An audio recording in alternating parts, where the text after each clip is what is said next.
Cut din update, yung may nagpa-picture pa nga sa cut din dyan sa backstage. May photo banner pa nga sa likod eh.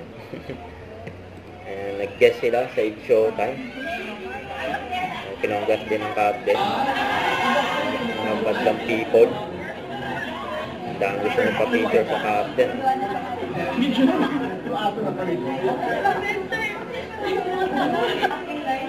Pati mga bata sa It's Showtime.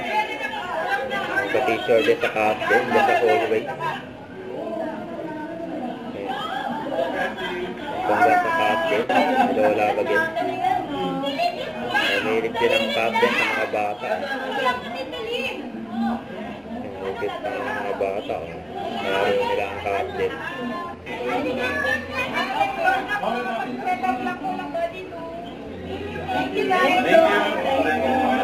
Lagi nakaalala si Ali Tigapin. Actually, first time natin namin napanood yung pelikula nung nabuo ng premiere. So, anong feeling na napanood din ang finally yung sequel? I'm very happy and very fulfilled. Baka hindi namin in-expect na ganun yung magiging turn out ng buong pelikula. Kaya excited na po kami mapanood din yung lahat yun.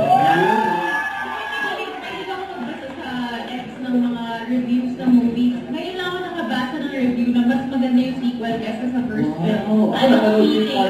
Ako rin iyak ako na iyak sa part 1. Sobrang nakakaya.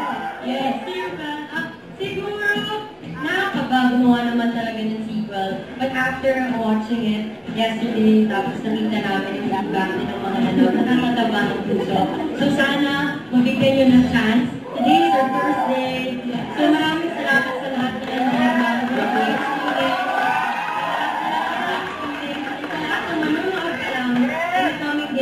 thank you so much for all the support. Sobrang saya na lang Huwag kalimutan mag-subscribe, click ang notification bell for more update. Ito po ang Mature Reaction Vlog. Bye guys, thank you for watching.